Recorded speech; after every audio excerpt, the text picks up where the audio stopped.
ನೀವು ಬುಲ್ಬುಲ್ ₹1 ಇಸ್ಕೊಂಡಿಲ್ಲ ಅವರು ಅಂತ ಹೇಳಿದ್ರಿ. ನಿಮ್ಗೆ ಎಷ್ಟು ಕೋಟಿ ಬಾಕ್ಸ್ ಆಫೀಸ್ ನಲ್ಲಿ ಆ ಸಿನಿಮಾ ಕಮಾಲ್ ಮಾಡಿತ್ತು, ಜೊತೆಗೆ ಅವ್ರಿಗೆ ಏನಾದ್ರು ಅದಾದ್ಮೇಲೆ ಕೊಟ್ರ ಅಂತ? ಇಲ್ಲ, ಅವರಿಗೆ ನಾವು ಏನ್ ಮಾಡುದು ಅಂದ್ರೆ ಸ್ಯಾಟಲೈಟ್ ಅವರಿಗೆ ಬಿಟ್ಕೊಟ್ಬಿಡು. ಸ್ಯಾಟಲೈಟ್ ಅನ್ನ ಅವಾಗ ಆಗಿನ ಕಾಲದಲ್ಲಿ ಅವಾಗ ಅದು 4, 15, 4, 10 ಹೋಗಿತ್ತು. ಅದನ್ನ ಹಾಗೆ ಅವ್ರಿಗೆ ಬಿಟ್ಕೊಟ್ಟು ಆಮೇಲೆ ನಾವು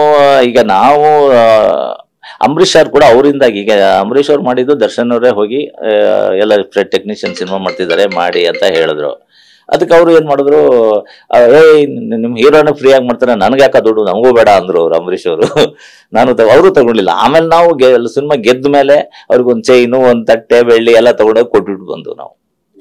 ನೀವು ಬುಲ್ಬುಲ್ ₹1 ಇಸ್ಕೊಂಡಿಲ್ಲ ಅವರು ಅಂತ ಹೇಳಿದ್ರಿ. ನಿಮ್ಗೆ ಎಷ್ಟು ಕೋಟಿ ಬಾಕ್ಸ್ ಆಫೀಸ್ ನಲ್ಲಿ ಆ ಸಿನಿಮಾ ಕಮಾಲ್ ಮಾಡಿತ್ತು, ಜೊತೆಗೆ ಅವ್ರಿಗೆ ಏನಾದ್ರು ಅದಾದ್ಮೇಲೆ ಕೊಟ್ರ ಅಂತ? ಇಲ್ಲ, ಅವರಿಗೆ ನಾವು ಏನ್ ಮಾಡುದು ಅಂದ್ರೆ ಸ್ಯಾಟಲೈಟ್ ಅವರಿಗೆ ಬಿಟ್ಕೊಟ್ಬಿಡು. ಸ್ಯಾಟಲೈಟ್ ಅನ್ನ ಅವಾಗ ಆಗಿನ ಕಾಲದಲ್ಲಿ ಅವಾಗ ಅದು 4, 15, 4, 10 ಹೋಗಿತ್ತು.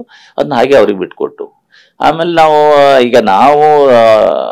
ಅಂಬರೀಶ್ ಅವ್ರು ಕೂಡ ಅವರಿಂದಾಗಿ, ಈಗ ಅಂಬರೀಶ್ ಅವ್ರು ಮಾಡಿದ್ದು ದರ್ಶನ್ ಅವರೇ ಹೋಗಿ ಎಲ್ಲ ಟೆಕ್ನಿಷಿಯನ್ ಸಿನಿಮಾ ಮಾಡ್ತಿದ್ದಾರೆ ಮಾಡಿ ಅಂತ ಹೇಳಿದ್ರು.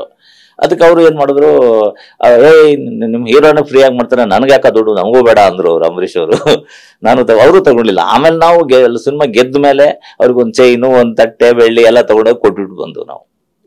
ನೀವು ಬುಲ್ಬುಲ್ ₹1 ಇಸ್ಕೊಂಡಿಲ್ಲ ಅವರು ಅಂತ ಹೇಳಿದ್ರಿ. ನಿಮ್ಗೆ ಎಷ್ಟು ಕೋಟಿ ಬಾಕ್ಸ್ ಆಫೀಸ್ ನಲ್ಲಿ ಆ ಸಿನಿಮಾ ಕಮಾಲ್ ಮಾಡಿತ್ತು, ಜೊತೆಗೆ ಅವ್ರಿಗೆ ಏನಾದ್ರು ಅದಾದ್ಮೇಲೆ ಕೊಟ್ರ ಅಂತ?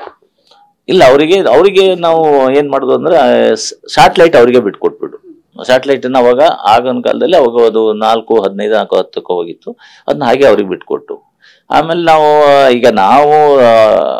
ಅಂಬರೀಶ್ ಅವ್ರು ಕೂಡ ಅವರಿಂದಾಗಿ, ಈಗ ಅಂಬರೀಶ್ ಅವ್ರು ಮಾಡಿದ್ದು ದರ್ಶನ್ ಅವರೇ ಹೋಗಿ ಎಲ್ಲ ಟೆಕ್ನಿಷಿಯನ್ ಸಿನಿಮಾ ಮಾಡ್ತಿದ್ದಾರೆ ಮಾಡಿ ಅಂತ ಹೇಳಿದ್ರು. ಅದಕ್ಕೆ ಅವರು ಏನ್ ಮಾಡಿದ್ರು, ನಿಮ್ ಹೀರೋನ ಫ್ರೀ ಆಗಿ ಮಾಡ್ತಾರೆ, ನನ್ಗೆ ಯಾಕ ದುಡ್ಡು, ನಮಗೂ ಬೇಡ ಅಂದ್ರು ಅವ್ರು ಅಂಬರೀಶ್ ಅವರು. ಅವರು ತಗೊಂಡಿಲ್ಲ. ಆಮೇಲೆ ನಾವು ಸಿನಿಮಾ ಗೆದ್ದ ಮೇಲೆ ಅವ್ರಿಗೊಂದು ಚೈನು, ಒಂದ್ ತಟ್ಟೆ, ಬೆಳ್ಳಿ ಎಲ್ಲ ತಗೊಂಡೋಗಿ ಕೊಟ್ಬಿಟ್ಟು ಬಂದು ನಾವು.